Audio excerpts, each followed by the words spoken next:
we did get a very robust report from the chair of the Technical Working Group on Gender-Based Violence. Therefore, I will be brief in my remarks because I think she has outlined for us what needs to be done, and we are better off getting started on what needs to be done.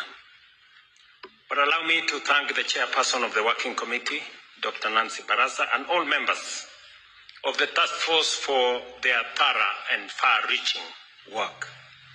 I commend you for engaging Kenyans across the 47 counties, listening to survivors, listening to experts, communities, and institutions, and for confronting this painful national challenge with courage and depth.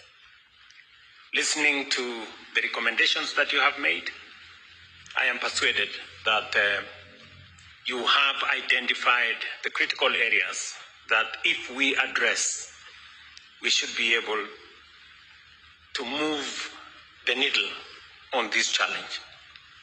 This report is more than a technical document. It is a reflection of voices, fears, and hopes of Kenyan people, especially survivors of gender-based violence. I have received and taken note of the contents of this report and its wide-ranging findings and recommendations on gender-based violence and femicide.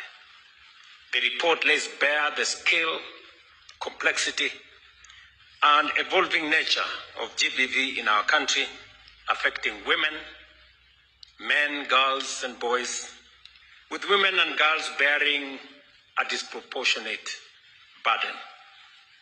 The findings on femicide, domestic violence, harmful cultural practices, and technology-facilitated abuse are deeply troubling and demand collective national reflection and action.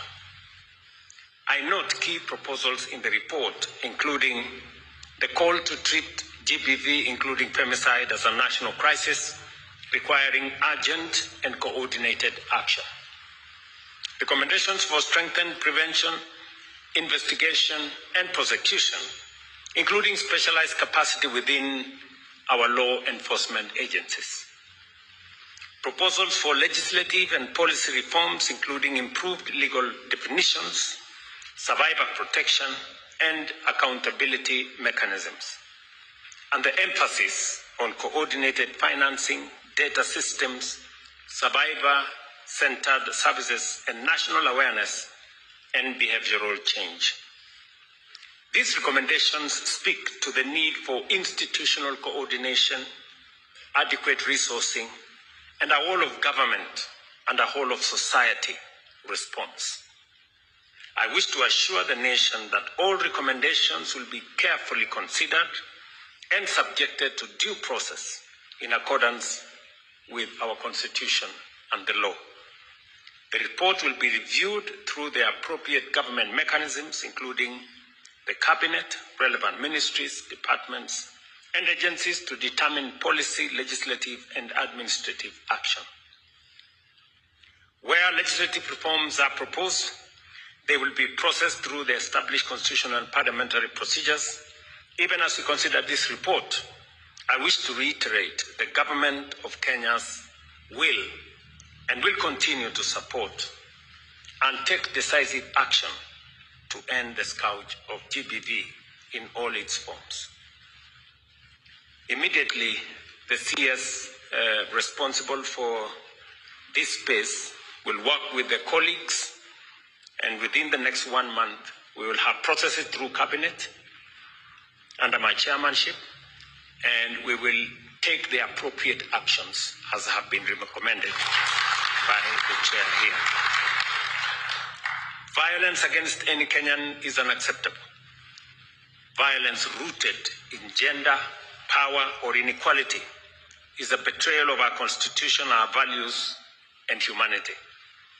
Protecting life, dignity, and safety is not optional. It is a core duty of a state. That said, however, ending gender violence is not the work of government alone.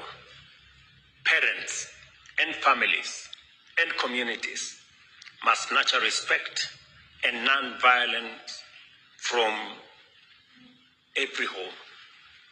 Religious institutions must uphold the sanctity of life and dignity. Community leaders and elders must reject harmful practices and silence around abuse. We must all, as we have been implored here, reject violence around abuse. We've had men get beaten, but because they do not want to look weak, they cannot report. And then women are beaten on the other side, and because it is culture, they do not want to report. Otherwise, they make the men look like they are not doing the right thing in accordance to society's norms. So we end up with violence and a lot of silence around it. Security agencies must act firmly, professionally, and without fear or favor. Citizens must speak out, report abuse, and stand with survivors. Every Kenyan has a role to play in ensuring that GBV is prevented, reported, and punished. And therefore, I'm very happy with the work that this committee has done, this task force has done. I commend you I went through the report, and I am persuaded beyond any doubt that you did apply your minds and effort appropriately. And as a means of ensuring that we pay you back, we will make sure that this report is implemented. And therefore, Waziri, you have your work cut out to process this through cabinet.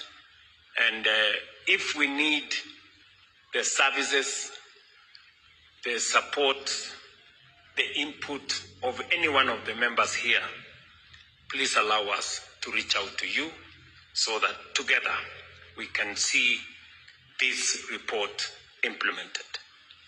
Let this report mark not an end, but a turning point from silence to action, from impunity to accountability, and from fear to safety. Together, as a nation, we must ensure that no Kenyan lives in fear because of their agenda. I thank you. My congratulations to all the members here.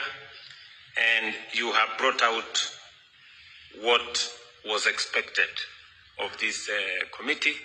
And therefore, we will roll the rest of government into action to make sure that we protect our families, we protect our children, we protect women, girls, boys, and everybody. Thank you very much. I know we were supposed to start this meeting earlier, but the earlier meeting that was here took longer, and I have another meeting that has just started. I have a virtual meeting with another 7 heads of state. You will allow me to cut short here and to wish you the very best. Asanteni sana.